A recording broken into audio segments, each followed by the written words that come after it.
আমি আজকে যেটা নিয়ে আলোচনা করছি এমডিএস বা মাইলোডিসপ্লাস্টিক সিনড্রোম। এটা হয়তো আপনাদের কাছে আজকে নতুনই মনে হবে, কিন্তু আমরা যারা হেমাটোলজিস্ট তাদের কাছে এটা বেশ পরিচিত। এখানে কি হয় অ্যাকচুয়ালি, যে এমডিএস এর মাইলোডিসপ্লাস্টিক সিনড্রোম, অনেক সময় একে মানে বোন ম্যারো ফেইলিওরও এখানে হয়ে থাকে। এই বোন ম্যারো ফেইলিওর হওয়ার কারণে দেখা যাচ্ছে যে তার আরবিসি, আমাদের যে লোহিত রক্তকণিকা বা আরবিসি, সেটাও কমতে থাকে। ডাব্লিউবিসি বা শ্বেত রক্তকণিকা সেও কমতে থাকে। তারপরে আরেকটি আছে অনুচক্রিকা বা প্লেটলেট, সেও কমতে থাকে। অর্থাৎ রক্তের যে তিনটা কম্পোনেন্ট আছে সেই তিনটা কম্পোনেন্টই এখানে কমে যেতে থাকে। আর এই যে এমডিএস যখন হয় তখন তার সিভিয়ারিটি অনুসারে আমরা তার চিকিৎসায় যাই বা তার পরবর্তী পদক্ষেপটা নেওয়া হয়। কিরকম সে জিনিস, যে একে আবার দুইটা ভাগে ভাগ করে ফেলা হয়েছে, যেটার একটিকে বলা হচ্ছে যে লো রিস্ক মাইলোডিসপ্লাস্টিক সিনড্রোম, আর একটি আছে হাই রিস্ক মাইলোডিসপ্লাস্টিক সিনড্রোম। তো লো রিস্ক কারা?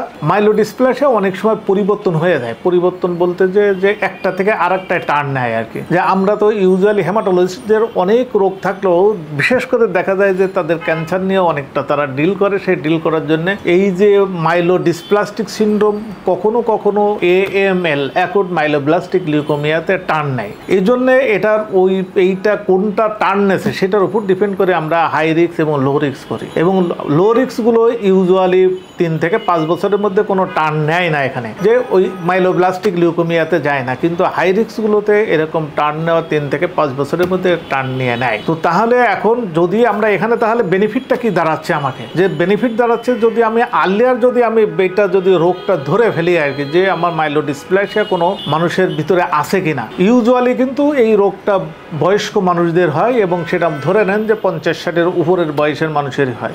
ছোট মানুষের যে হয় না এমন না, ছোট মানুষেরও এটা হতে পারে, কিন্তু সেগুলো খুব রেয়ার।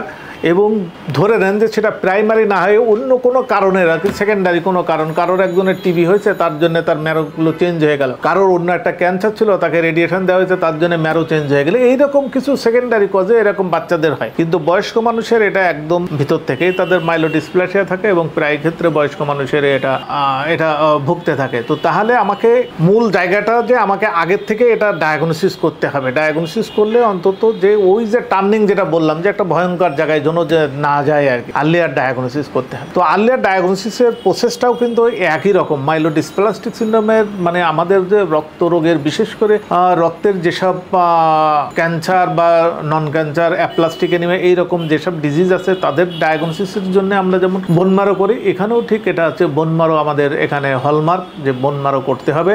এবং সেই বোন ম্যারো করার পরে যে অ্যাসপিরেশন ম্যারো ম্যাটেরিয়ালস যেটা আসে, সেটা থেকে আমরা এখানে সাইটোজেনেটিক স্টাডি করে থাকি আর কি। তো এগুলো করার পরে আমরা তাহলে বুঝতে পারি যে এটা সে মাইলোডিসপ্লাসিয়ায় ভুগতেছে, এবং মাইলোডিসপ্লাসিয়ায় ভুগলে তাহলে চিকিৎসাকে, একটা রোগ যখন ডায়াগনোসিস হয়ে যাবে তখন তার আমাদের চিকিৎসা বা তার প্রতিকারকে এটা করতে হবে। যে প্রতিকার না করলে তো এই এক সময় ডেভেলপ করবে যে অ্যাকুট মাইলোব্লাস্টিক লিউকোমিয়াতে সে ফর্ম হবে। তো এখানেও আছে যে চিকিৎসা, আমি প্রথমেই বললাম যে এটা এক ধরনের ম্যারো ফেইলিওরের দিকে যায় আর কি।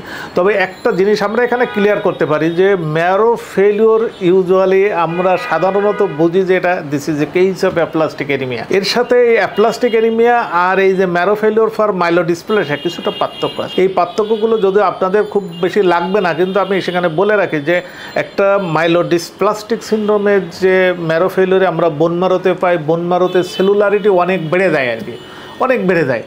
কিন্তু অ্যাপ্লাস্টিক এনিমিয়ার ম্যারোতে ম্যারো অ্যাপ্লাসিয়া হয়, মানে কমে যায় আর কি, প্রচুর পরিমাণে। যে 75% ম্যারো দেখা যাচ্ছে কমতে কমতে 25-এর নিচে চলে আসছে। তাহলে দুইজনের ডিমার্কেশন এইভাবে, আমরা দুইটাই ম্যারো ফেলিওর হলেও সেটা একটাই হচ্ছে ম্যারো খুব বেড়ে যাচ্ছে, আর একটা ম্যারো খুব কমে যাচ্ছে আর কি। তো এইভাবে ডায়াগনোসিস যখন হয়ে যায় তখন আমাদের হচ্ছে তার চিকিৎসাটা কি হতে পারে সেটা সম্বন্ধে আমার একটু আলোকপাত করি, যাতে আপনাদের জন্য বুঝতে সুবিধা হবে। খুব বড় ধরনের চিকিৎসা যে এখানে লাগে এমন না, কিন্তু আপনাকে সাপোর্ট দিতে হবে। ওই যে বললাম না যে ম্যারো ফেইলিওরের কারণে 3টি কম্পোনেন্ট, রক্তের যে 3টা কম্পোনেন্ট আমাদের আছে, আরবিসি, ডাব্লিউবিসি, মেগাকারিওসাইটস বা প্লেটলেটস, এই যে 3টা কম্পোনেন্ট, এই 3টা কম্পোনেন্টই যেহেতু কমে যায়, সেহেতু 3টা কম্পোনেন্ট রিলেটেড তার চিকিৎসা লাগে। সাপোজ যখন একটা মানুষ যখন অ্যানিমিয়া বা রক্ত স্বল্পতায় ভুগতে থাকে এই মাইলোডিসপ্লাস্টিক সিনড্রোমের কারণে, তো তখন সেখানে আপনাকে এই রক্তের কম্পোনেন্ট তাহলে দিতে হবে। ব্লাড ট্রান্সফিউশন লাগতে পারে, কারণ ব্লাড ট্রান্সফিউশন অনেকে অনেকভাবে দিবে না, তো তখন কি করবে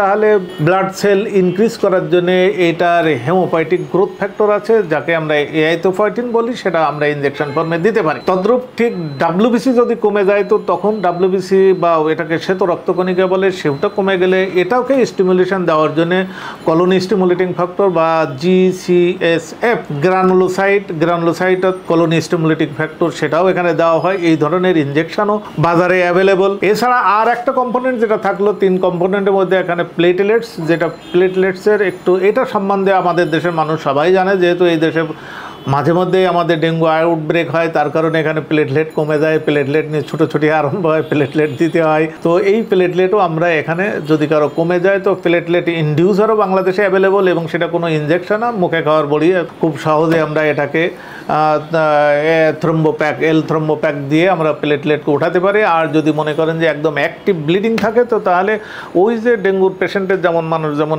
যখন হেমোরেজিক ডেঙ্গু থাকে তখন প্লেটলেট দেয়, ঠিক এখানেও এরকম প্লেটলেট দিয়ে তার প্লেটলেট ইনক্রিজ করা হয়। এইগুলো হচ্ছে supportive component of the myelodysplastic সিন্ড্রোমের চিকিৎসা। এই সাপোর্টিভ কম্পোনেন্ট বাদেও এখানে কিন্তু কিছু স্পেসিফিক ড্রাগ আছে যেগুলো এখানে দেওয়া হয়, যে সব যে ডিনামাইড অথবা লিডোমাইড বা থ্যালিডোমাইড এ ধরনের যে ওষুধপত্র দেওয়া হয়। এছাড়া একটা জিনিস, যখন এখানে কোনো চেঞ্জ আসে আর কি, বিশেষ করে চেঞ্জ না আসলেও হাই রিস্ক মাইলোডিসপ্লাস্টিক সিন্ড্রোম অথবা হাই রিস্ক মাইলোডিসপ্লাসিয়া থেকে সেটা হচ্ছে অ্যাকুট মাইলোব্লাস্টিক লিউকেমিয়া চেঞ্জ হয়েছে, সেক্ষেত্রেও আমরা অনেক সময় এখানে bone marrow allogeneic stem cell transplantation বা বোন ম্যারো প্রতিস্থাপন এগুলো লাগে আর কি। তাহলে চিকিৎসা ব্যবস্থা মোটামুটি ভালো ধরনেরই আছে, যে একটা আছে তাকে সাপোর্ট করতে হবে, যে ধরনের কম্পোনেন্ট কমে যাচ্ছে সেই ধরনের কম্পোনেন্টকে আমরা দিতে থাকবো, আর সেই সাথে সাথে স্টিমুলেশন হিসেবে যেসব ড্রাগ আছে সেই ড্রাগগুলো আমরা তাকে দিতে থাকবো। আর সর্বোপরি যেটা করার, যে একদম যদি নিরাময় করার জন্য আমাদের অস্থিমজ্জা প্রতিস্থাপন এখানে মাইলোডিসপ্লাস্টিক সিন্ড্রোমের ক্ষেত্রে খুব ভালো একটা চিকিৎসা। যারা এই ভিডিওটি দেখছেন তাদের সবাইকে আমি আন্তরিক অভিনন্দন জানিয়ে আমার কথা শেষ করছি। পরবর্তীতে আরও আরেকটি ভিডিওতে যখন দেখা হবে তখন অন্য আরেকটি এরকম হেমাটোলজিক্যাল ডিজিজ, যেগুলো সচরাচর আমাদের কাছে খুব কঠিন মনে হয় বা আমরা নাম খুব কম শুনি, সে ধরনের একটা ডিজিজ নিয়ে আবারও আপনাদের সামনে হাজির হব। ধন্যবাদ সবাইকে, ভালো থাকুন, সুস্থ থাকুন।